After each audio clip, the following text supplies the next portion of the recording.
Hey, it's Bob Filka here. It's the Friday finish for the week of June 12th.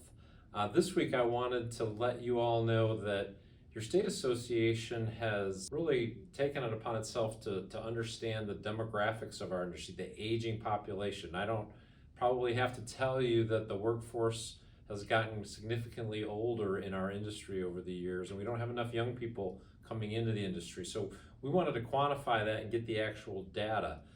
We obtained a list of all the builders and contractors who are licensed in the state of Michigan, and we took that data and transposed it against the state's voter registration information, and we were able to identify the ages of every single builder and contractor in the state, more than 50,000 individuals. And I'm here to say the average age of those individuals is 57. The mean age, so the most common age of a builder or contractor in our industry is 59. So if that doesn't scare you, I know it scares me, and it should scare all of us who are concerned about the future of our industry. So I want to take this moment also to ask you to support our Skilled to Build Michigan Foundation. This foundation is really targeting everything necessary to try and bring more people into the trades and into our industry, targeting elementary students, middle school students, high school students, working with school counselors to provide more continuing education for them on the opportunities in our industry. So if you would, please consider making a contribution today. And at a minimum, I would ask you to ask your local HBA what they're doing to deal with workforce challenges in your market. Many local HBAs have scholarship programs or other events that are intended and targeted at bringing more kids and other veterans and others into the industry. And with that, I'm going to turn things over to our EVP of Government Relations, Don Crandall. Don. And with only 2 days of session this week, I have a lot to talk about. Some of this you've already heard me speak of, so some of it will be quick. Drain code, House Bills 4382 and 4383, which would rewrite Chapter 22. We were able to testify in local government and municipal finance this week. The bills did not move out of committee.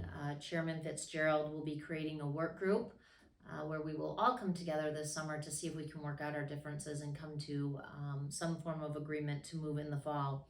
House Economic Development and Small Business. I've been preaching for how long that Senate Bills 129, 130, 131, and 132, the tax increment finance bills, every week I say they're going to be in committee, they're going to move. I stopped last week making predictions, and guess what? This week they were voted out of committee. All the Democrats voted yes, all the Republicans passed. We suspect those bills will move on Tuesday when the House is back in session. Energy, Technology, and Communications Committee. You heard me speak before where we opposed Senate Bills 302 and 303 dealing with the PACE program. And while that program does not directly hit us specifically, it only hits those programs in PACE, those projects in PACE. We had severe problems with language that would require for a new construction energy project that the building or other structure exceed applicable requirements of the Michigan Uniform Energy Code Parts 10 and 10A.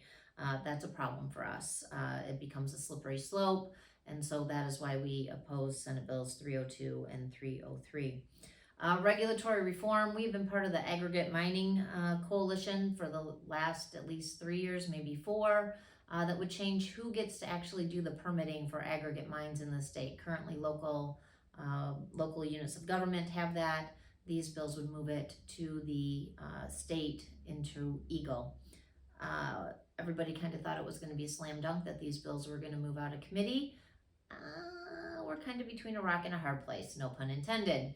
The speaker is now jumping in on this issue, and he is pulling both sides together to have a conversation to see if compromises can be made between those on the pro side and the post side, and those opposing would be your local units of government and environmentalists. Labor Committee. On Thursday, there was no House session. However, Labor Committee was in full. I don't even know how to finish that sentence. 2 bills were up that we opposed. House Bill 4237, which would grant local units of government the right to adopt a patchwork scheme of complicated new mandates governing employers' relations with their employees. Think what they pay, how they regulate sick time, leave time, all of it. We were strictly opposed to that, and conversations are going to continue with hearing next week as well.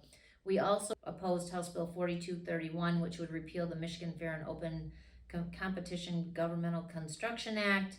The current law protects all Michigan construction workers, apprentices, and businesses from being discriminated against and denied work opportunities based on their labor status. No one should be denied equal access to opportunity because they decide to affiliate with a labor union or not affiliate with a labor union. It has been a week. We did see House Bill 4375 pass out of the Senate. That is a bill that we've supported all the way through the process. It's Representative Grant out of Grand Rapids. It would allow a city with a certain population to create a land bank if the county does not already have one. That is what we had for this week. It is going to be a busy week next week as well as they continue with budget negotiations and as Labor Committee continues to have conversations on these two very anti-business bills. You should be receiving an email this morning in your inbox. If these things do not alarm you and you do not think that a $100 contribution to the Friends of Housing PAC is worth your business, I would reconsider. So stay tuned, and I hope you have a fabulous weekend. And that's a wrap for the Friday finish. Happy Father's Day to all those fathers out there. I hope you have a great weekend and safe week next week of work. See you next week.